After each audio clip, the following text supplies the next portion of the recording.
Imagine a time when viewing moving images in your living room was only a far-off dream.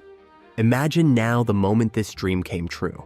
A little flickering screen suddenly bringing the world into your house. Early television sets were more than just technological wonders. They were magical windows into worlds once beyond our grasp, inspiring dreams and fundamentally changing our view of reality. Once an unthinkable luxury, what would soon become a potent medium influencing politics, culture, and entertainment for next generations. Television became the modern age's storyteller, a tool for connection, a mirror reflecting society's dreams and fears. But starting all of this, how did this revolutionary technology find almost every house and become the focal point of family life, as well as a driver of world change? In this video, we're about to embark on a journey through time, exploring the fascinating origins of television. We will explore the histories behind the screens, from the development of the first TV sets to the revolutionary events transforming television into the cultural phenomenon it is today. We will explore the development of programming, the birth of advertising as we know it, and the emergence of music videos that defined periods. Prepare to be transported through the decades as we trace television's extraordinary impact on our world, unraveling how this once mysterious box became an indispensable part of our daily lives.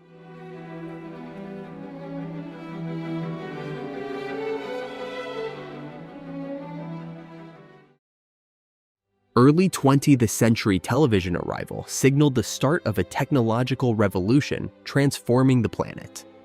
The rapid invention defined this era as pioneers like John Logie Baird and Philo Farnsworth stretched the bounds of what was practical. Scottish engineer Baird first presented a public exhibition of a mechanical television system in 1926, thus introducing television to the world. Baird created a flickering image using spinning discs and a neon lamp that, despite its low resolution and frequent distortion, enthralled viewers and suggested the future possibilities of this new media. American inventor Philo Farnsworth was working on a more evolved system across the Atlantic. Just 21 years old, Farnsworth invented the first completely electronic television system in 1927 using an image dissector tube to capture images electronically. Unlike Baird's mechanical system, Farnsworth's creation laid the foundation for the future of television technology by promising clearer images and more possibilities for future development. These inventions started to show up as the first public television sets in the 1930s. These early models were not at all the elegant designs of today. They were costly, heavy, and frequently covered in wooden cabinets that more closely resembled furniture than electronics. The black and white, grainy images on the tiny 5 to 12-inch screens were prone to interference.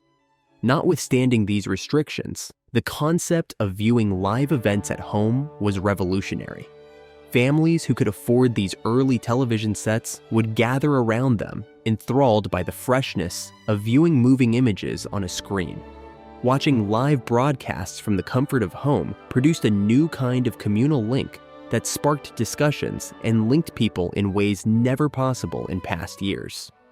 A major turning point occurred in 1939 when RCA displayed its most recent television models at the New York World's Fair. This event confirmed that television will be the next great thing in home entertainment. NBC started its first regular television shows that same year, sparking public interest and opening the path for television to become a daily occurrence. Late in the 1930s, television started to enter the homes of people who could afford it, ushering in a new age. These early years prepared the ground for television to become a mainstay of modern society, altering people's perceptions of their surroundings. Early 20th century television programming was as much a technological wonder as it was a storytelling experiment. Broadcasters had to decide what kind of content would fit best in this new media as the public progressively acquired access to television sets. Early television shows were a varied mix of variety programs, news broadcasts, and live theater performances, each attempting to grab the attention and imagination of viewers still getting used to the idea of seeing moving images in their living rooms. Showing in 1931, the television ghost was among the first ones to really enthrall the audience. An actor portraying the ghost of a murdered person recounted their death in a spine-tingling monologue in this creepy and inventive program. The idea was fresh and disturbing, ideal for a period when television itself was still rather enigmatic and alien. Early years of television were unique in the terrible concept of the program and the ghostly visual effects used to depict the spectral narrator. These were unlike anything the public had seen before. The Queen's Messenger had created history even earlier, in 1928, as one of the first dramatic productions aired on television. Designed by WGY, a Schenectady, New York, radio station, the drama was a major advance in proving the possibilities of television for narrative. But the technical restrictions of the time, such as the small screen size, poor resolution, and limited camera motion, meant that the broadcast was far from the polished productions we see today. Notwithstanding these obstacles, The Queen's Messenger was a significant experiment, demonstrating that television could bring dramatic narratives into people's homes, rather than only a means of live event entertainment. Though innovative in their own right, the simple form and style of these early television shows would be unacceptable today. Usually positioned statically in front of the actors or presenters, most shows depended on a single camera angle. Early television had a raw and unvarnished quality because of the lack of dynamic camera work and the little editing. The live character of the broadcasts brought immediacy and unpredictability. Mistakes were frequent, and once they occurred, there was no way to undo them.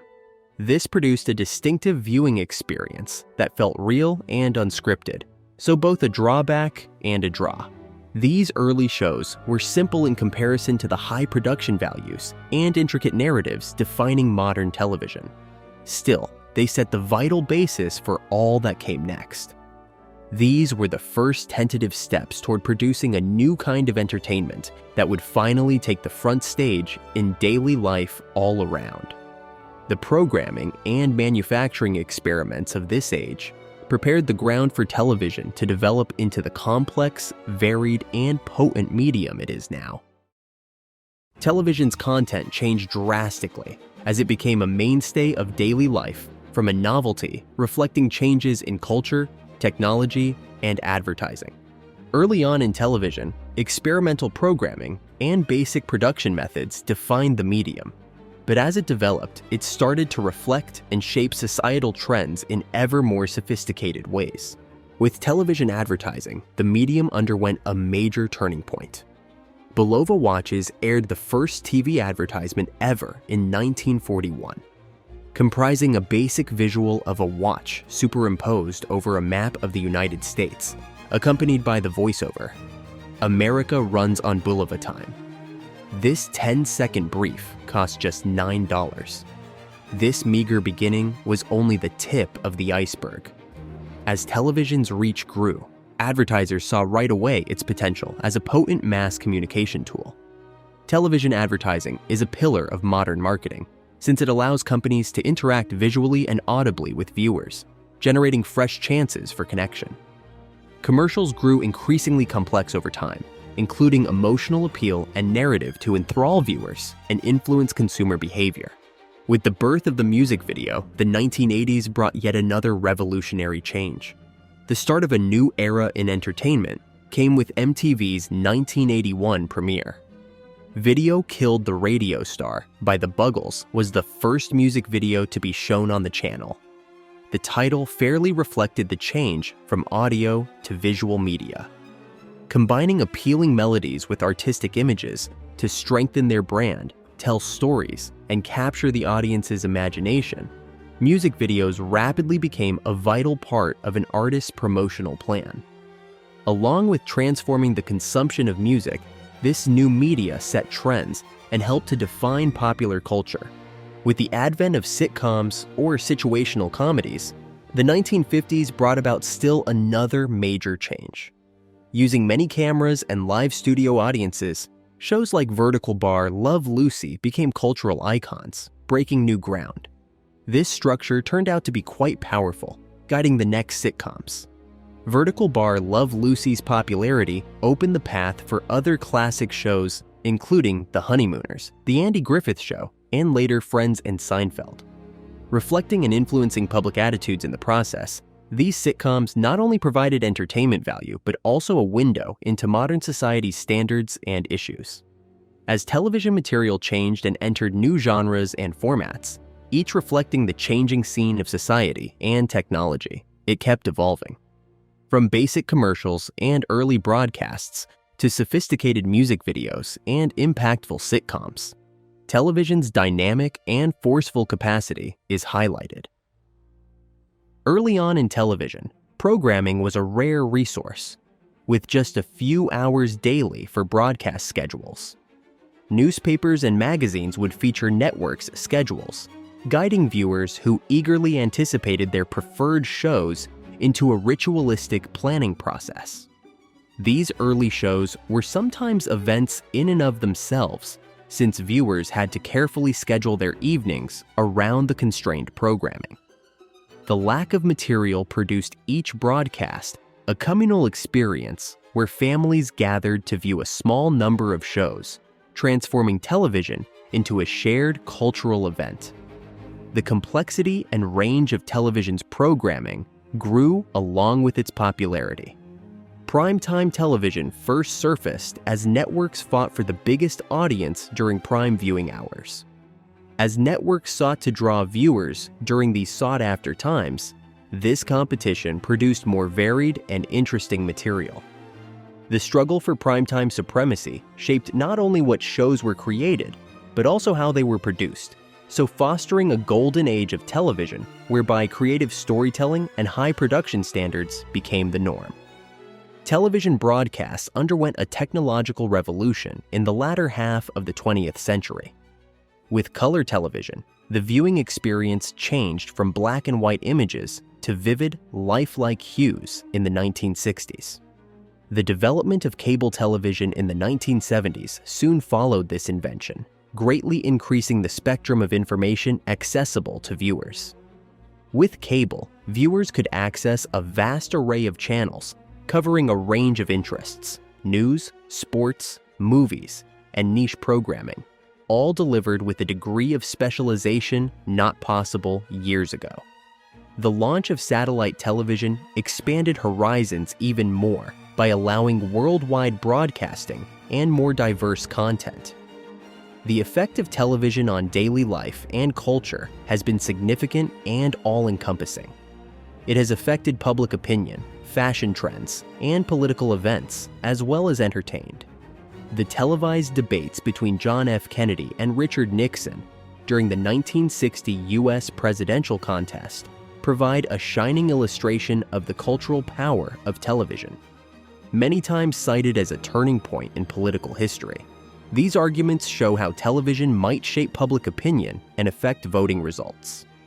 Television has changed from a simple entertainment tool over time to a major part of our social fabric, reflecting and influencing our surroundings. Its capacity to reflect cultural changes and societal developments has strengthened its position as a potent instrument for impact and communication. Television has evolved remarkably from its beginnings as a wonder in a small number of wealthy homes to its prominence in homes all around.